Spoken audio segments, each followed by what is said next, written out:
ତୁମେମାନେ ମୋତେ ଜାଣିଛ? ମୋର ନାମ କ'ଣ? ଠିକ୍ ଅଛି, ମୁଁ ତୁମମାନଙ୍କୁ ଜଣାଉଛି। ମୋର ନାମ ହେଉଛି ପାଣି। ମୁଁ କିଛି ତୁମମାନଙ୍କୁ କହିବା ପାଇଁ ଆସିଛି। ତୁମେମାନେ ମୋ କଥା ଶୁଣିଲେ ବହୁତ ଭଲ କଥା। ଠିକ୍ ଅଛି, ମୁଁ କହୁଛି, ତୁମେମାନେ ଚୁପ୍ ହୋଇ ଶୁଣିଥାଅ। ମୁଁ ନଦୀ, ମୁଁ ବର୍ଷା, ମୁଁ ସମୁଦ୍ର, ମୁଁ ଝରଣା, ମୁଁ ଟ୍ୟାପରୁ ବାହାରୁଥିବା ସେଇ ଛୋଟ ଧାରା। ତୁମେମାନେ ମୋତେ ପ୍ରତ୍ୟେକ ଦିନ ଦେଖୁଛ, କିନ୍ତୁ ମୋର ମୂଲ୍ୟ ତୁମେମାନେ ବୁଝିପାର ନାହଁ। ଆକାଶ ଗର୍ଭରୁ ମୁଁ ମେଘ ହୋଇ ଝରିପଡ଼େ। ମାଟି ଖୁସି ହୋଇଥାଏ, ଗଛ ହସେ, ନଦୀ ଭରିଯାଏ। ଚାଷୀର ମୁହଁରୁ ଆଶାର ହସ ଫୁଟିଥାଏ। କିନ୍ତୁ କିଛି ଲୋକ ମୋତେ ସଞ୍ଚୟ କରନ୍ତି ନାହିଁ। ବର୍ଷାର ପାଣିରେ ବେକାରରେ ନଳାରେ ପଡ଼ିଯାଏ।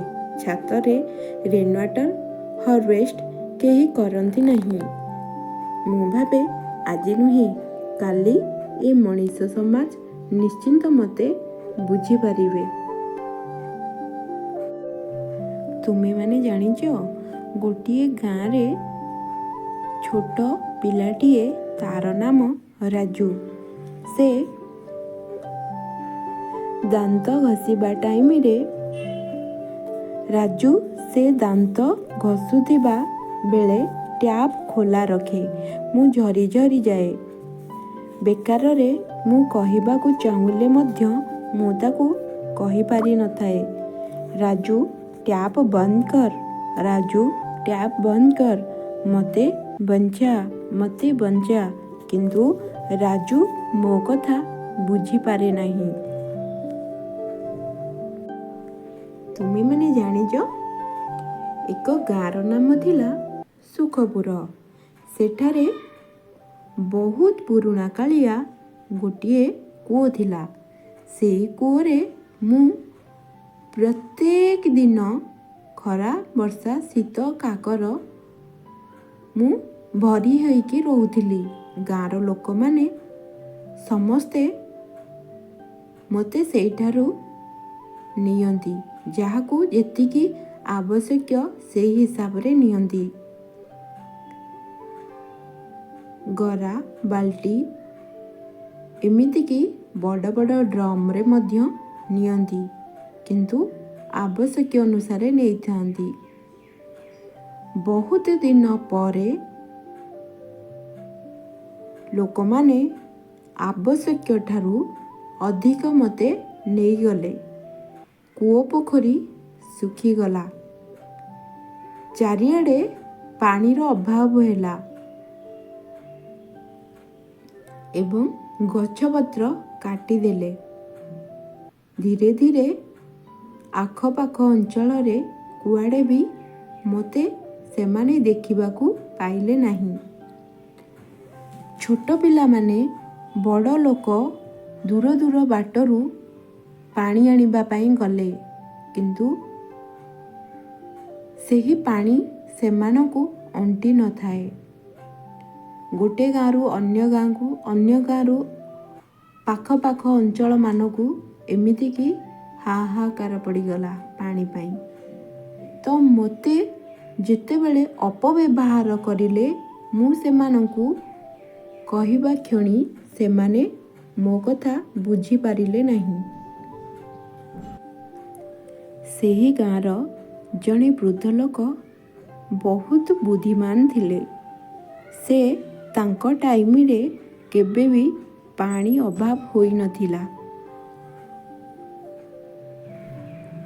ସେ କହିଥିଲେ ଯେ, କେଉଁଠାରେ ପାଣି ଶୁଖିଗଲେ ମଧ୍ୟ ଆମର ଆଖପାଖ ଅଞ୍ଚଳରେ ପାଣି ଆମକୁ ମିଳିଯାଉଥିଲା।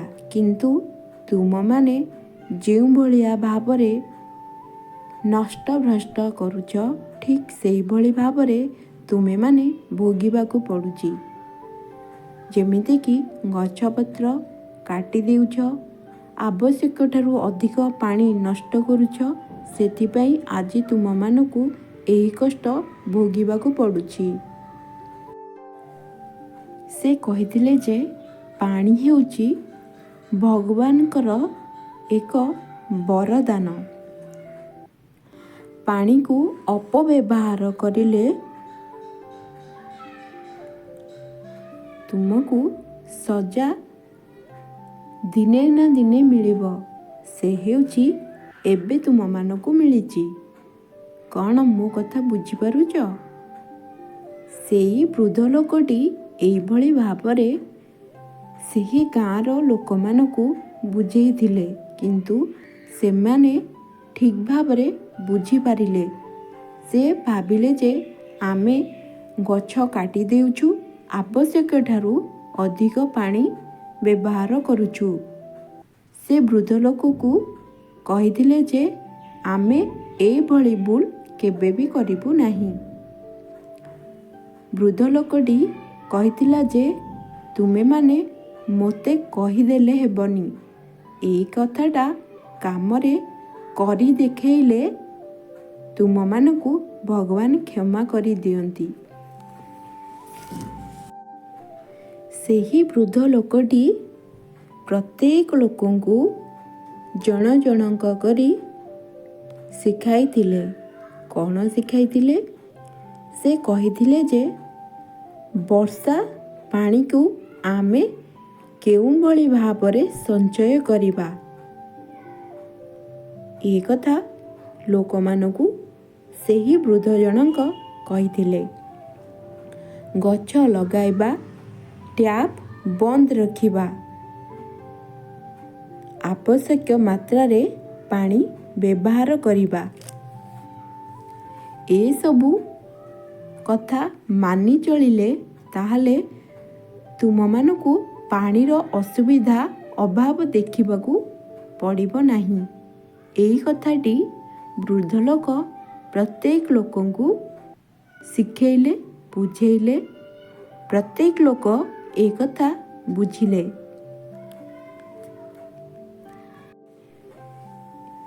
ଗାଁର ବୃଦ୍ଧ ଲୋକଟା ଏମିତି କହିବାରୁ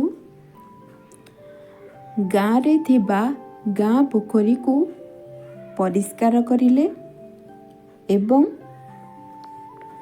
ଛାତ ଉପରେ ପାଣି ରଖିବା ପାଇଁ ସମସ୍ତେ ନିଜ ନିଜ ଛାତ ଉପରକୁ ସଜାଡ଼ି ରଖିଲେ, ଯେମିତିକି ବର୍ଷାର ପାଣି ଆରାମସେ ଛାତ ଉପରେ ଷ୍ଟ୍ରକ୍ ହୋଇକି ରହିପାରିବ। ଏବଂ ଟ୍ୟାପ୍ ଘର ଘରେ ଟ୍ୟାପ୍ ଲଗେଇଲେ। ଟ୍ୟାପ୍ରେ ପାଣି କେଉଁଭଳି ଭାବରେ ନଷ୍ଟ ନ ହେବ ସେଥିପାଇଁ ତା'ର ମଧ୍ୟ ସୁବିଧା କରିଲେ। ଏବଂ ପାଣି ଯେଉଁ ପାଣି ଆମେ ନଷ୍ଟ କରୁଛେ ସେ ପାଣି କେଉଁଭଳି ଭାବରେ ଆମର ଗଛରେ ଯାଇ ପହଞ୍ଚିବ ସେଥିପାଇଁ ତା'ର ସୁବିଧା ମଧ୍ୟ କରିଲେ। ଛୋଟ ଛୋଟ ଗଛ ଲଗେଇଲେ, ବଡ଼ ଗଛ ହାଣିଲେନି ଏବଂ ଲୋକମାନେ ସମସ୍ତେ ନିଜେ ନିଜେ ସଚେତନ ହୋଇଗଲେ। ଗାଁର ଲୋକମାନେ ସମସ୍ତେ ବୁଝିଗଲେ। ବୁଝିଯିବା ପରେ ମୁଁ ପୁନର୍ବାର ସେଇ କୂଅକୁ ଫେରି ଆସିଲି। ଗାଁର ଲୋକମାନଙ୍କ ମୁହଁରେ ଖୁସିର ସୁଅ ଛୁଟିଲା। ସେ ବୃଦ୍ଧ ଲୋକ କଥା ସମସ୍ତେ ମାନିଲେ। ମୁଁ ସେଥିପାଇଁ କହୁଛି, ପାଣି ବିନା ଜୀବନ ନାହିଁ। ଯଦି ଆମେ ପାଣିକି ନଷ୍ଟ କରିବା ତାହେଲେ ଆମ ଜୀବନ ଗୋଟେ ସେକେଣ୍ଡ ମଧ୍ୟ ବଞ୍ଚିବା କଷ୍ଟକର ହେଇଯାଉଛି। ସେଥିପାଇଁ ପାଣି ବଞ୍ଚାଅ। ଯଦି ମୁଁ ନ ରହିବି ତାହେଲେ ତୁମମାନଙ୍କୁ ଖାଦ୍ୟ ମିଳିବ ନାହିଁ, ଜୀବନ ମଧ୍ୟ ବଞ୍ଚିପାରିବ ନାହିଁ। ଆଜି ମୋତେ ବଞ୍ଚାଅ, କାଲି ମୁଁ ତୁମକୁ ବଞ୍ଚାଇବି। ପାଣିକୁ ଅପଚୟ କରିବା ଉଚିତ ନୁହେଁ। ବର୍ଷା ପାଣି ସଞ୍ଚୟ କରିବା ଦରକାର। ଗଛ ଲଗାଇବା ଆବଶ୍ୟକ। ଭବିଷ୍ୟତ ପାଇଁ ପାଣି ବଞ୍ଚାଇବା ଆବଶ୍ୟକ। ତୁମେମାନେ ମୋର ଏଇ କଥାରୁ କିଛି ବୁଝିପାରିଲ? କାହିଁକି ନା ପାଣି ଯଦି ନ ବଞ୍ଚାଇବ ତୁମରିମାନଙ୍କର ଅସୁବିଧା ହେବ। ଆଜି ଗଛ ଲଗେଇବ, ସେହି ଗଛ ବର୍ଷାକୁ ଡାକିବ। ବର୍ଷାକୁ ଡାକିଲେ ନିଶ୍ଚିନ୍ତ ବାଦଲ ଫାଟି ବର୍ଷା ହେବ। ବର୍ଷା ହେଲେ ଚାରିଆଡ଼େ ଫସଲ ଭରିଯିବ। ତୁମମାନଙ୍କୁ ଫସଲରୁ ଇନକମ୍ ସୁବିଧା ମିଳିଯିବ।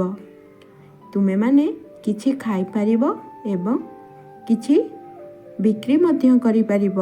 ସେଥିପାଇଁ ଜଙ୍ଗଲ କାଟିବା ଆବଶ୍ୟକ ନୁହେଁ। ଯେତିକି ପରିମାଣରେ ଆବଶ୍ୟକ ଠିକ୍ ସେତିକି ପରିମାଣରେ ଏସବୁ କାମ ଯଦି କରିବେ ତାହେଲେ ତୁମମାନଙ୍କ ପାଇଁ ଅସୁବିଧା କେବେ ବି ହେବ ନାହିଁ। ମୁଁ ହେଉଛି ପାଣି। ମୋର କଥା ଯଦି ତୁମମାନଙ୍କୁ ଭଲ ଲାଗିଥିବ ନିଶ୍ଚିନ୍ତ ଲାଇକ୍ ଆଣ୍ଡ ସବସ୍କ୍ରାଇବ୍ କରିବେ। ମୋ କଥାଟି ସରିଲା, ଫୁଲ ଗଛଟି ମରିଲା।